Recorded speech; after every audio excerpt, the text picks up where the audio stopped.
Hello and welcome to episode 1 of Voices from the Inkwell. I'm one of your hosts, Mike Skinner. And I'm Gabe. And today we're going to be diving into meta predictions and overall predictions for next week's giant SSG event, the first ever event from Reign of Jafar, as well as also chat about our weekend where we played in a set champs together and talk about our experiences there. But first and foremost, Gabe, how you feeling? How are you doing today?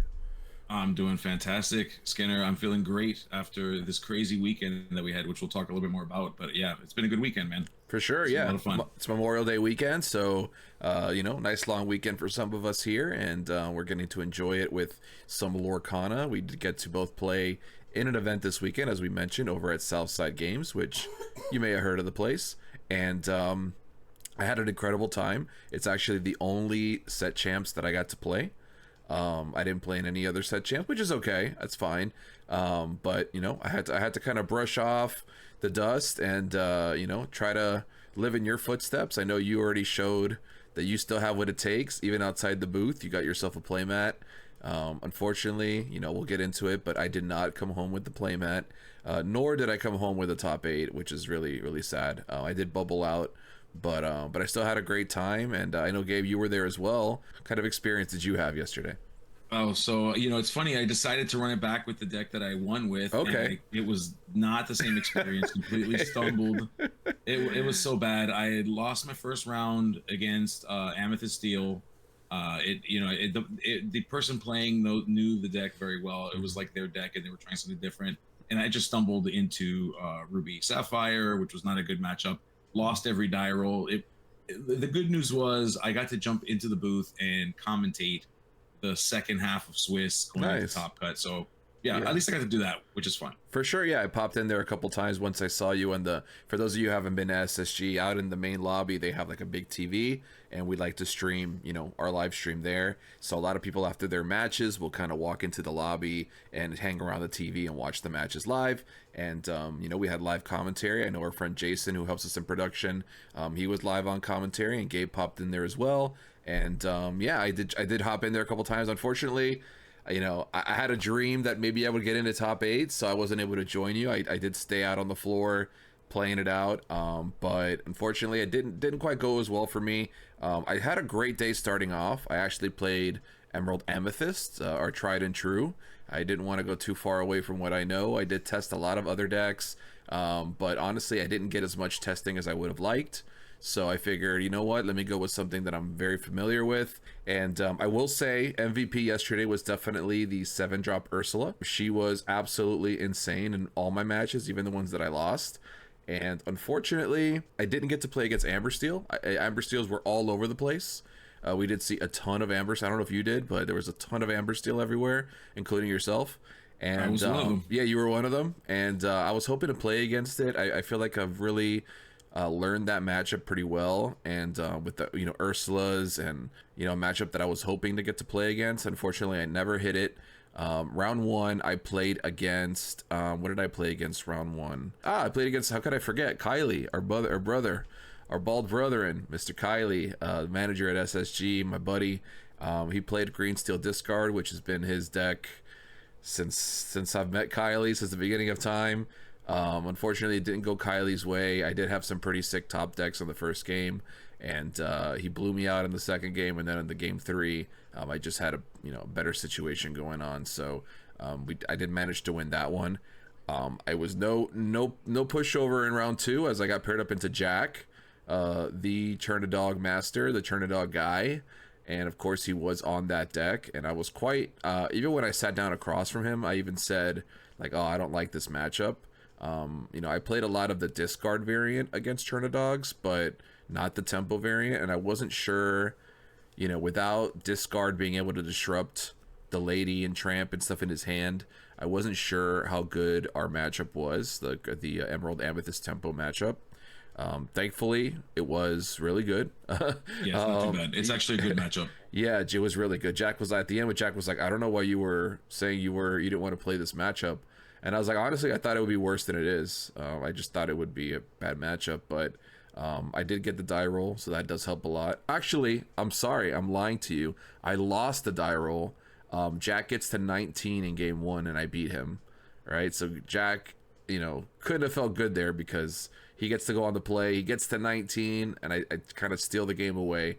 And then we go to game 2. He's on the play, runs. I mean, does what the deck does. I mean, totally throws a million guys in play, turns everything sideways, and I just can't stop him. But then game 3, I get to go first.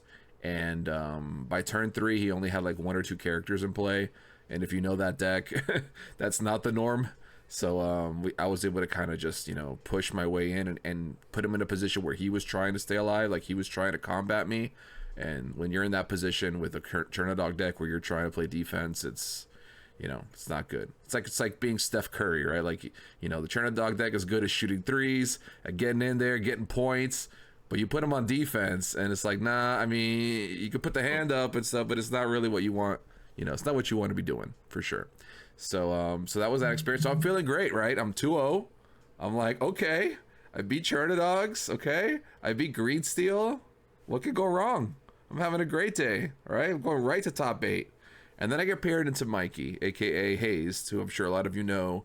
If you follow the competitive scene, he's known for playing Blurple, but he wasn't playing Blurple. He actually decided to shotgun play Blue Steel for no reason. We actually had a funny discourse in the Discord the day before. Gabe, I know you were out doing your thing at a wedding, but Ronald, who is our head judge and good friend of the Discord and the community, has made these little ink dice where you can roll them, and they all have different ink symbols on them. And Mikey, literally hours before the night's over, sends a message to us and says, "Hey Ronald, can you roll your ink dice for me, and I'll play whatever deck comes up." So Ronald's like, "Do you want 1 roll or do you want 3 rolls?" And you pick which one. And he's like, "Just send me whatever," right? So Ronald rolls the dice. Boom. First one is red green, right? He rolls the dice again. Boom, blue steel, right? Mikey's like, "All right, thank you." So when I sit across from Mikey, I don't know if he's on red green or if he's on blue steel, right? Because Mikey's crazy enough to play red green, right? He's that guy. I mean, he's the one that brought Blurple Jafar to the tournament. I mean, he's that guy. If you're gonna play a weird deck, you can bet that it's on Mikey's the one playing it, right? Joey too. Joey also likes to play funky decks. Who's also a team member of Freedom Gaming. But anyways, getting back to the story at hand. Sorry, Gabe. I know I'm talking a lot. So I sit across from Mikey. He draws his cards, I draw my cards, and I quickly realize when he goes pop into Bell that he's playing blue steel, right? And I'm like, okay, blue steel, not a matchup I love as a green purple player, definitely not my favorite, but I was like, okay, well, I'll see what I can do. Game 1, I managed to shift Ursula. I must have told the story 100. I'm sure Mikey's so sick of hearing it, but sorry if you guys hear my wife dying in the background. She's okay, I promise. So Mikey is sitting there, and I shift Ursula into play, right? So I've got this big 7-drop Ursula. Mikey's playing a wheel deck, right? He's playing a whole new world deck, so he wants to be singing songs. He wants to be casting whole new world. So I'm thinking, oh, this Ursula's in play. Like that's a huge threat, right? He's got Beasts, Sad Beast or Emo Beast, whatever you want to call him, in play, as well as a couple of other characters. And I decide, for some weird reason, I have a bunch of evasives in play, and I think in my brain somehow, I think that Ursula has evasive, right? Now, I know Ursula could never have evasive, right? I know that card is cracked, and it does not, I know it does not have evasive, but in that moment, I was AFK. My brain was just not there, and I turned I quested with my evasives, and then I quested with Ursula to tap the beast, and then I'm thinking in my head, okay, I'm gonna stop his draw as well. So I send in a random character to attack the beast, right? And I'm like, all right, shut down the draw power. Like that's it. I turned sideways. I got this Ursula in play that he has to trade his whole board into, and Mikey says, "Oh, that was interesting," and I'm like, thinking in my head, like, I hate when Mikey says that. He says that's interesting, and the other thing he says was, "Oh, that's pretty good," when he draws. And that also makes me nervous when he says, "Oh, that's a pretty good one. Oh, that's a good one." I'm like, "Oh, damn, what did he draw?"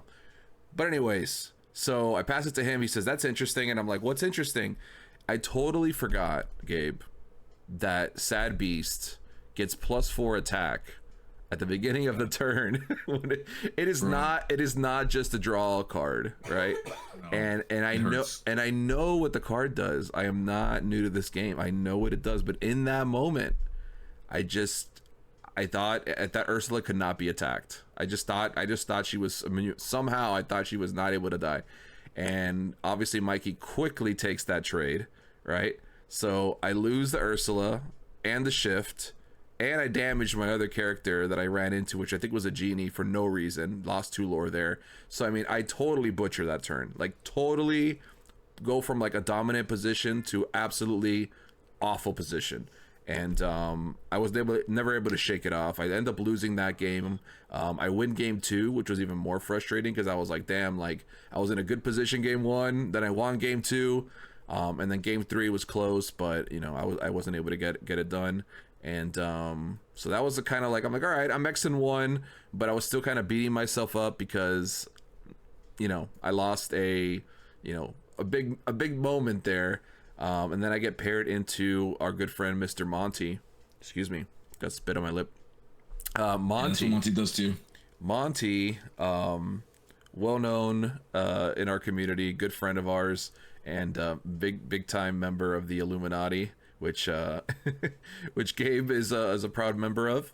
And Monty is known for playing his Amber Ruby Mufasa pile, right? Like, and I'm gonna call it a pile. I'm gonna call it a pile, and I know he'll contest and say it's not a pile. But Monty, generally we meme him because he only plays this color, and he knows that it's not the best deck, but he's just so determined to make it like his version and win games with it. And I respect that because, you know, some people would just pick up a good deck and be like, I'm done with it. But Monty is committed.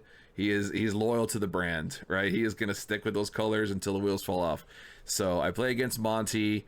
I'll be honest, I don't have any reps against Mufasa, Chernabog. Why would you? Why would you? He plays Maximus. Like, he plays just like, it's not a conventional deck, right?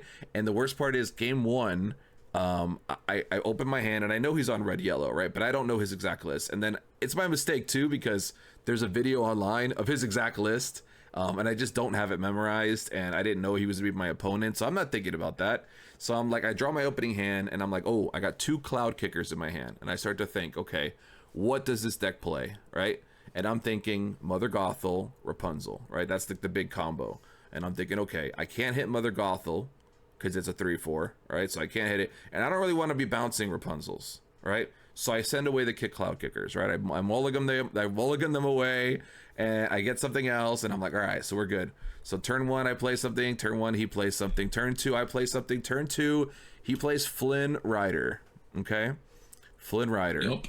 Turn 3, I play something that's not Kit, even though it should have been. He plays Sisu, the hand Sisu, and proceeds to gain 9 lore unanswered. By the time I can get to an Elsa or anything to shut him down, it's just too late. The damage has already been done. So he scrapes away. No, I won't even say scrapes away. I mean, he pretty much gives me a smacking in the first game. Game 2, I was able to pretty much do my thing, and then game 3, he had the Maximus. He had Maximus gained him lore. He played Chernabog out of nowhere, which I wasn't expecting. Like, I was just playing, and all of a sudden he was like Chernabog for 6 mana or 6 ink. So, long story short, Gabe, yeah, I'm Xing 2 now. I started the day 2-0. Now I'm Xing 2. I do stick it out because a lot of people dropped. So I did have like this slight glimmer of faith that I might sneak in, but it was actually Monty who bubbled me out. I did finish 10th. There was 3 people with the same record, me, Monty, and one other. It wasn't Steph, it was somebody else. But Monty did sneak into top 8, so congrats to Monty. And I kind of kicked myself the whole day because I'm like, damn, if I didn't exert that damn Ursula, I would have never played Monty. Like, all the things would have been different, but that's how life works, Gabe. That's how life works. So sorry for my long-winded story. It's a good story. But that was a great story. I'm glad you shared it. And I can't speak for Monty. Monty's a crazy person, and only Monty can speak for Monty. But what I can tell you is, had you watched the video, you would have known. Literally, I gave you the keys to the kingdom, you got to keep the kits for 2 reasons, and those reasons are Pluto and Gaston. Yeah. Because he starts tapping those things sideways. Yeah. And that Flynn comes down in GG. So you know what? That's what you get for not watching my videos. Yep. That's what you get. Yeah, that's my fault. That's my fault. I should have known. I knew he played Maximus, but I just didn't respect it. And there was a sick turn where I had a 3/3 in play. I don't remember if it was a crab or what it was. And he rams in his Mufasa. And I'm like, okay. And he flips over Mother Gothel with the 3 damage. And then he's able to, I believe, ready her with Raya, because he had Raya in play. So he inks and readies her. And then the next turn drops Rapunzel and draws the 3. So it was like, yeah, it was pain. It was pain, but well deserved. I have no excuses. You know, I wish I would have played better, truthfully. But I don't know if I would have played it any different. I mean, he did the thing. I obviously the mulligan would have been a big thing. If I could go back and keep Cloud Kickers in my hand, that could have changed a lot of the pressure. I mean, 9 lore is a huge deal. If I could get that 9 lore away from him, I mean, who knows? But yeah, it was a great game. It was a great day, and I had a great time in all my games. And a shout out to Mikey. You know, no hate at all. I mean, I'm upset with myself, but he's an incredible player. I know he didn't do too well after I lost to him, but still an awesome dude. And yeah, man, it was just cool. I just love being in the building with you guys. You know, I know we all kind of, although we're all South Florida, we do live like an hour apart, you know, so I live like down south. Gabe and some others live up north. So this is an opportunity where we all kind of get to be in the same building, which is always a great time, because sometimes we don't see each other until these SSG events. So yeah, so shout out to SSG. It was an awesome set, champs. And shout out to Hector. Okay, Hector yesterday did something unthinkable that I don't think anybody would do. Well, I'm not gonna say anybody wouldn't do this, but something that I haven't seen somebody do for the community. Let's just say that Hector went and bought 3 extra playmats. Okay, 3 champion Hero Hamada playmats. He bought them out of his own pocket and donated them to the SSG event, so that top 4 yesterday could all get playmats. So not only are they getting their promos, but top 4 yesterday all got playmats, which I think is such a cool thing. I mean, that was shout out to Hector. He could have bought, I mean, he didn't have to buy any, number one, but he could have just bought like a 2nd place mat, like most old tournaments were. He went even further and got top 4 playmats. So, you know, SSG again, just doing things that nobody else is doing. And shout out to Hector for being a key part of the community and really, you know, making the people feel good. And then Hector ended up getting to the finals anyway, so he got one of the mats back. He did, yeah. And for those of you that didn't get a chance to watch it back, you got to watch the VOD on SSG's Twitch. It was Hector versus Freddy. So team captain of the Illuminati versus team captain of SSG, head to head. That was one heck of a fight. You got to watch it. It was so good. That's right. It was Freddy and Hector. So it was Monty made the top 4 then, right? No, Monty was top 8. Monty got kicked out. Monty did not get his mat. Monty got kicked out by his own teammate. Oh, so he lost in top 8. Okay, so my mistake. I believe I think I misspoke earlier. I said Monty made it to the finals, but still, Monty made it into the top 8, so that's still really cool. And yeah, Freddy did take down the whole event. Mr. Illuminati himself, the Amber Steel guy. You know, I used to say it was Wochuck, but I don't know, man. I don't know anymore, dude. Who is the Amber Steel guy of South Florida? I'm starting to put some respect on Freddy's name, bro. Freddy, he's been ripping these tournaments. He's keeping the same strategy. He's not trying to surprise nobody. He just shows up and he balls, dude. He's just built different. So he 100% is. I think it's proof. Like, I think a lot of what we're learning from them, and just like even Wochuck, like thinking back, Wochuck is still a good player. Oh no, but people who have reps in their decks, he knows them. No, for those who don't know, I'm very sarcastic. I love Wochuck, and he is an incredible player. But I'm just saying, Freddy's been, I mean, you know, sleeper, bro. Like, you know, under the radar, just scooping up these tournaments, and you know, he's been doing it for quite some time. And and to be clear, so time to put some respect, bro. Honestly, yeah, like Freddy's been really killing it, and Freddy's very soft-spoken. Freddy's not the guy to be very boisterous, but he won 3 Hero Hamada mats. SSG ran a special tournament the day before where it was for a Rockstar Stitch mat from like the original set champs. Yeah, Freddy won that. Wow. Freddy won. I didn't even realize that he won that one too. Yes, wow. Freddy won that one. Freddy was he made first place in one of the 10Ks, which is why he's got his invitation. Freddy doesn't he lets his actions do the talking. Freddie's not one to like be boisterous. He's like he is like me. He's like very much a let the scoreboard tell the story kind of guy. I like it. So and Freddie does that. Yeah. I like it. But yeah, I love to hear that. I'm glad to hear that you had a fantastic weekend, a fun weekend at least, even though you didn't win your match. Sorry. It's okay. I mean, it happens. Granted, I mean, listen, you lost to some good players. You went to SSG. You could have went to an easy set, champs. You didn't. So I'm proud of you. Thank you for at least putting yourself out there and really going to the real fight. I was saying yesterday, I was talking to you guys in our little chat, and I was telling everybody that I really didn't care for the prizes. Like, I didn't want a mat. Like, I have tons of mats, and it's not my favorite mat. I'm much more excited for Jafar and Maleficent mats, you know? So, like, I'm not really interested in the mat. The promo's cool, but, like, I really just wanted to prove to myself that I could still place top 8 in a room full of people that are, like big name players. And I could have just went to... There were many set champs in Florida that were 8 players, 9 players. I could have very easily scooped up a top 8 promo and a mat by just beating a couple of people. I'm not trying to brag or anything, but like it could have happened very easily. Instead, I chose to just play one. I wanted it to be the biggest one. I knew that, you know, everybody who's somebody was going to be at this event if you're local to the area. It was about 35 or 34 people that ended up playing in the tournament, which is a great turnout.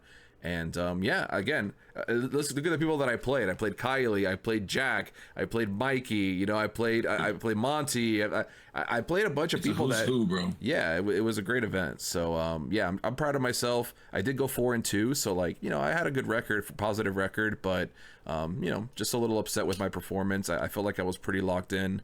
Shout out to JDZ, I was locked in, but just couldn't quite keep it together. So we'll go for the next one, and hopefully I build up enough you know, in video games when like you haven't opened a big rare in a while, and then all of a sudden the mercy pool. Yeah, the pity timer is what they call it, I think. Yeah. So my pity timer, I'm just filling it up for Maleficent or for Jafar. I just got to keep losing. That way that could be the big one. I could be due. So that's, you know, maybe if you played in the other ones, you would have built up enough XP to level up at SSG. Maybe maybe you're just shy a couple of XP points. You're right. So I'm working on that XP. And speaking of XP, we have a lot of interesting things to look forward to in the coming weekend. Although last weekend was a great time, it's time to say goodbye to the Set 7 metagame. Good riddance, in my opinion. Actually, I'm not going to say that. It was fun. There was a lot of variety. But I don't know. I saw a lot of Maui Shark, and that might still be coming in the next set. So I don't know, but you know. Yeah, I was gonna say I don't think that changes a whole lot, bro. Yeah, I know. Just Maui Shark. That's Ban Shark, guys. Ban Shark. Anyways, but yeah, next weekend is the first ever Reign of Jafar release weekend. So Friday, if you're watching this, most likely on a Tuesday, this week Friday, there will be a whole new set, guys. A whole new 204-ish cards added to the pool. I know a lot of people already brewing. I've seen a lot of discourse on the internet about what cards are broken, what cards already need to be banned when the set hasn't even come out yet. I've seen every set, bro. I've seen a lot of everything. So Gabe, talk to me about this coming weekend. Obviously you and I will be sharing the booth. Super excited for that. So hope everybody will tune in and enjoy our entertainment as we look through the deck list and stuff like that. But talk to me about Reign of Jafar. I know we talked a little bit about it in the last podcast about our excitement levels and stuff for the set, but are you looking forward to this event? And you know, what are some of your expectations? I'm looking very like I love these events. I've come like these are my favorite things that we do at SSG. Agree. My favorite things that we do are these new set things. It started, you know, when the first one that we did was 2 sets ago. Yep. I already forgot what it was. Shimmering Skies, maybe? I forget what it's called. Yeah, I think that's they might right. Shimmering Skies. No. Or Azurite Sea. It was Azurite Sea. Yeah. It was Azurite Sea, Arcasia's Island. We're about to do Reign of Jafar. So it was Azurite Sea. Right. And that was when we got introduced to a little known thing called Diggy Diggy Hole. And so, you know, I didn't realize how important that first day was going to be for that entire meta. For sure. Whatever. Cool. That was an anomaly, right? An anomaly. So then come Arcasia's Island. Mm-hmm. Zan and friends from the Lorcana, the Club Lorcana podcast show up. Right. And Zan starts the thing that makes it where Hiram and Fortisphere need to be banned. For sure. So Zan shows up, he breaks the format. He does that at SSG. So at this point, I just have to expect 3 sets in, the third time's a charm. What gets broken? We'd have to see what that is. I have a different idea of what I think it might be. I don't know if we're not jumping into predictions yet. We're going to talk about predictions in a moment. For sure. But I think just generally speaking, I'm excited to see this really interesting attempt to break the meta. We have Worlds players who we now know, they've known for a little bit, but we now know we'll need to have 3 decks of equal power to some degree. So they're figuring out ways to break multiple color combinations. So, I think that we're going to see a lot of crazy stuff, especially because of the world situation, given how that format is going to run. I think that we are being treated 3 different ways with the insane meta potentials, and I think we're going to see a lot of cool stuff. So I'm stoked. I don't think, I think in general, this will be so crazy compared to the last 2, given what's at stake for these pro players. Yeah, I agree 900% with what you're saying. I think that this is going to be a big one. Obviously, these events are amazing. These brand new events, all new decks. I agree with you when you say that these are your favorite SSG events. I love all the SSG events, don't get me wrong, but I definitely agree that there's a different excitement when it comes to seeing new cards and new decks. We love what we do. We love casting Lorcana, but there's nothing like seeing some cool new creation or some cool new deck list that somebody came up with. That's really what gets me excited about the game. So I'm really excited to see what people are able to craft up. And I thought it'd be really fun for us, Gabe, to do a little bit of a game, right? I know I said in the last episode I wanted to have fun games on our podcast. I want to come up with cool segments, and this is the first little tease at that. So I thought it'd be fun if we both go ahead and do some predictions. Each prediction will be worth 1 point, okay? And we will tally up our predictions for next week after this event and see who had the most predictions right. And loser to be determined. We'll come up with something fun. But, we'll come up with something fun. But yeah, I'm not eating an egg. I was gonna say eggs, but we're not doing it. We're not doing any eggs. No, don't worry. I'm not eating any eggs. We'll do the eating, like as a punishment. The eating thing will be like once in a while. We can't do the eating thing every time. Yeah. I don't want to turn this into Fear Factor. Right? This is voices from the Inkwell. So maybe we'll dye our beard a weird color or something. Yeah, sure. Why not? That would be a fun one. All right, so question is, do you want to start? Do you want me to start? What are you thinking? First of all, I wanted a cool name for this, so we're gonna call it Skinner versus Gabe, the Illuminary Showdown. Okay, that's pretty sick. I'm down for that. Yeah, I like that. We can do Gabe versus Skinner. Illuminary Showdown. We can do Gabe versus Skinner. I think that's fine. Well, because you know what, we can keep that in because maybe one day we'll have like a guest or something, and it'll be with them too. So it'll be a 3-way combat. I like that. Illuminary Showdown. The Illuminary, I like fisticuffs, and the Illuminary.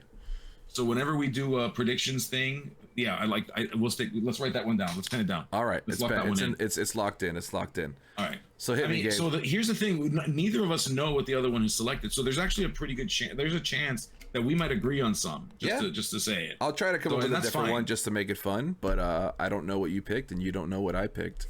So we'll see if you say one that I have, I'll change it. Oh goodness gracious! Okay, we'll try that. I guess. Do you want to start first with the serious ones or the fun ones? You can mix and match.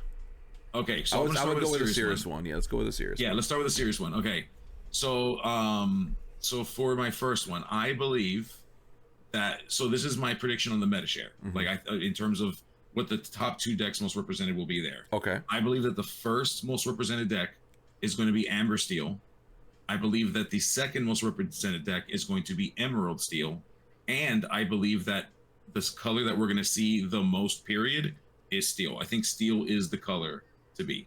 Okay. So that's my first one. Meta share, Amber Steel number 1, Emerald Steel number 2, and just steel, period. Okay. Lots of steel. Okay. So this is a good time, I guess, for me to interject. So I don't have as much of a complex, like 3-part breakdown of a prediction, but I do have Emerald Steel will be the most represented deck in the room. So you're saying Amber Steel. Ooh. Right, I'm saying Emerald Steel. We're in agreement that 1 or 2 most likely going to be Amber or Emerald Steel. I think we're both in the same bucket. But so what if we say your point if it's Amber Steel most represented, my point if it's Emerald Steel? Is that fair? That's fair. All right, Perfect. I like it. I like it. There you go. So we'll do that. So we'll do Emerald Steel or Amber Steel. Your money's on Amber Steel being most represented. Mine is on Emerald Steel.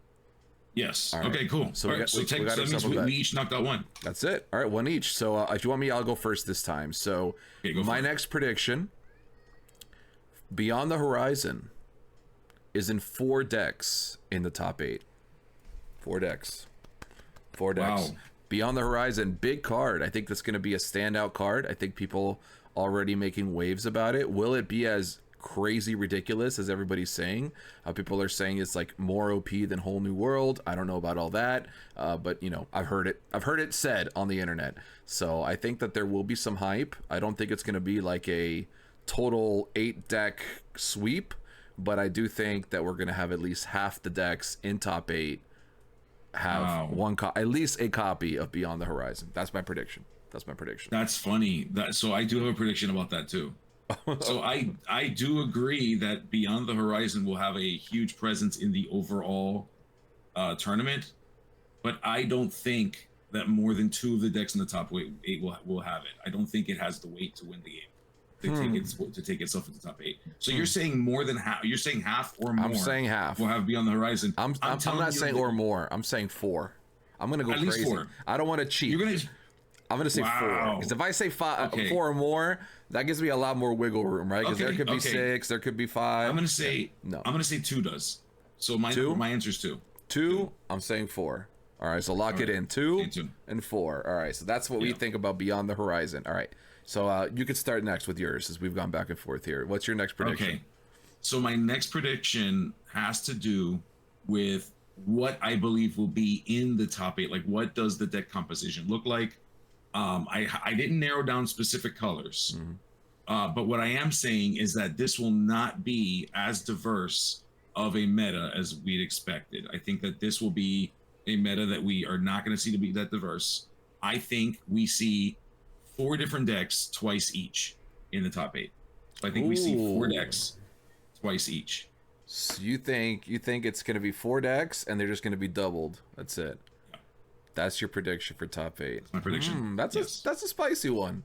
That's interesting. Yeah. You think it's going to be? I don't think it's going to be that diverse. You think? Okay, 4 decks is pretty diverse, but you think 2 of each? Okay. 2 of each. Okay. All right. Let me see. What's my next one here? I got one here for you. I think it's kind of going against what you're thinking, but I think at least 1 Emerald Amethyst squeezes into top 8 this weekend.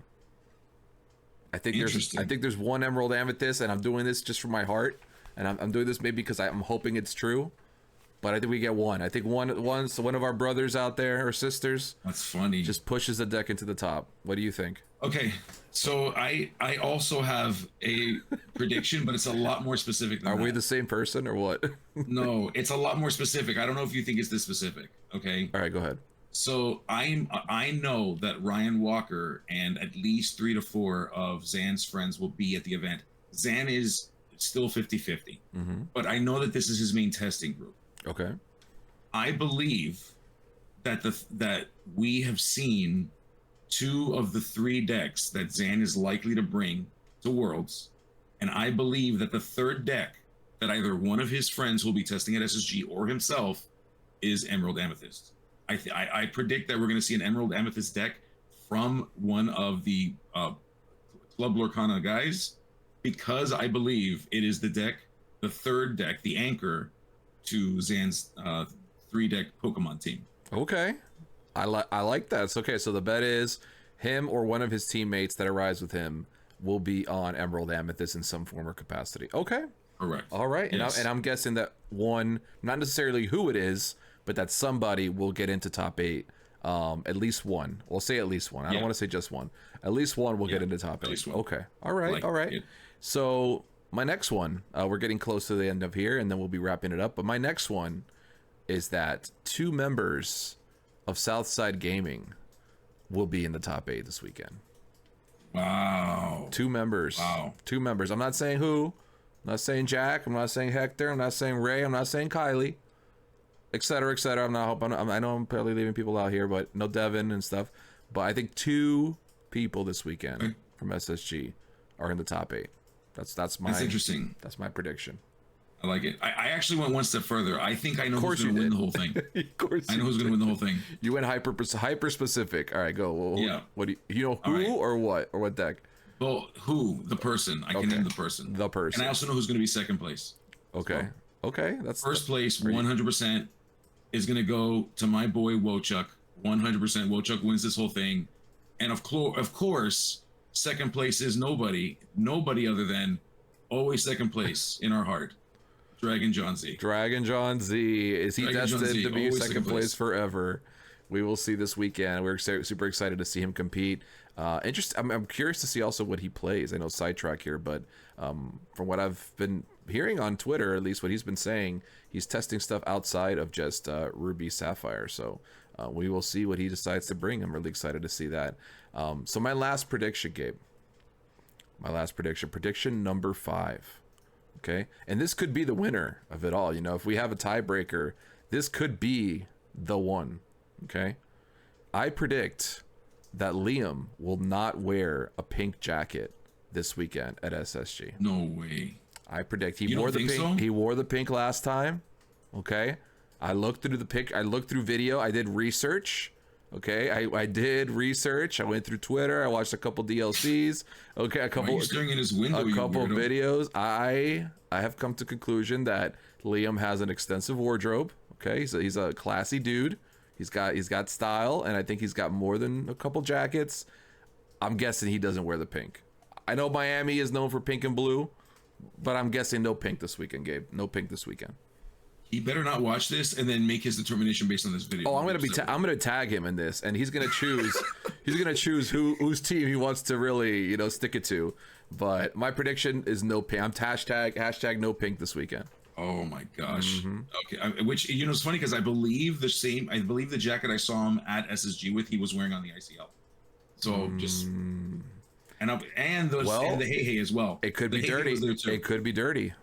He just wore it. Oh no. Maybe it's at the cleaners. Maybe it's at the cleaners. I don't know. No. Liam doesn't wear. He's not a guy to wear dirty jackets. I could tell by the way he's not a dirty jacket. Oh, absolutely not. Not a dirty jacket kind of guy. He smells good. I smelled him at SSG. He smells fantastic. He's pleasant. He didn't like it. I got real close. I was like sniffing his shoulder. Most people don't, but you just keep doing it. Gabe, what's your last prediction? Did we get all 5 from you? I don't think so. That was all 5. Yeah, I did all 5. Yeah. Oh, we did get all 5. Okay, perfect. Yes. I thought we were missing one. So 5 predictions each. We'll be sure we'll put them down in the show notes as well, so you guys can keep track and make it, kind of follow along as we watch the predictions for this weekend. It's gonna be like bingo. I'm gonna scream every time one of these things happen. But I think it's gonna be a lot of fun. I know Gabe and I are gonna be in the booth joking about it the whole day and tallying up these points, and we'll get together next week and talk about it. But I do have to get to a movie, Gabe. I am going to see Lilo and Stitch live action. I wish I could tell you I was excited because I do love Disney, but traditionally I have not been a fan of the live action stuff. However, I'm open-minded. I've heard this one is one of the better ones of the group. I heard there's no Gontu in the movie. Very upsetting. Okay. I heard Pleakley and Janumba are like turned into humans or something. I don't know what's going on, Gabe. All I know is I'm gonna go check it out. My wife and I are gonna go. We're gonna go with some friends. Enjoy it. And I'm just gonna live in it and just embrace it. Not a huge Stitch guy, but we're gonna do it. We're gonna do the thing. Enjoy it. It's fun to go out. Even if the movie's real bad, it's fun to go out. My wife behind me says your dog's name is literally Stitch, and it is actually named Stitch. So, but you literally have a dog named Stitch. I do have a dog named Stitch. Yes, I do. So that is sick. Okay, that's kind of cool. Yeah. So well, just when you finish watching the movie, just come home and watch the animated again, and then you'll feel better about it. It's fun fact. Well, it's not a fun fact in my opinion, but they already said online that the new movie has already had bigger success at the box office than the original. That makes me sad. It makes me sad, Gabe. How is that possible? It makes me sad, Gabe. No spoilers. No spoilers. We'll see. I'll come back and I'll give you my review for the next episode. But anyways, guys, thank you guys so much. I know it's a little bit of a shorter one today, but we just wanted to get together and kind of, shoot around or shoot the something that I can't say. I don't know what else to shoot, but shoot the ink. shoot the ink with you guys. And I had a great time doing so. It's always a pleasure, Gabe, to get together with you and talk and have a great time. But I did want to go ahead and let you guys know I did post a brand new video on my personal channel at First to 20 on YouTube. Thank you guys so much for those of you who have subbed. I've been getting a lot of traction on this video. I worked really hard on it, and it's kind of giving me an idea of what kind of content people like consuming, which is really good. So thank you guys for all the love on that, and it will be linked down below with my channel. So if you'd like to support, please follow me there.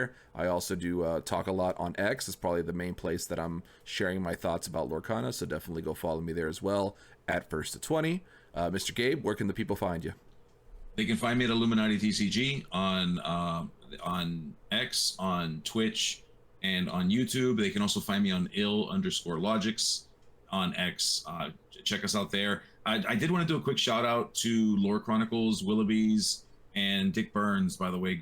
They had a video this past weekend about the subject that we talked about last week, the mat cutting. Yes. And they featured the tweet, and they kind of featured what we talked about on that as well. Very Fantastic video. I gotta check it out.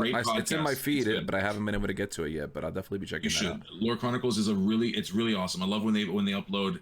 They always have a really good perspective. So check them out. They're good too. We love them. But yeah, that's pretty much where you can find me and all the shout outs for this week. I think it's time to do the thing. Yeah, we could do the thing, guys. We'll see you on the next episode, and until then, ink responsibly. We'll see ya. Peace.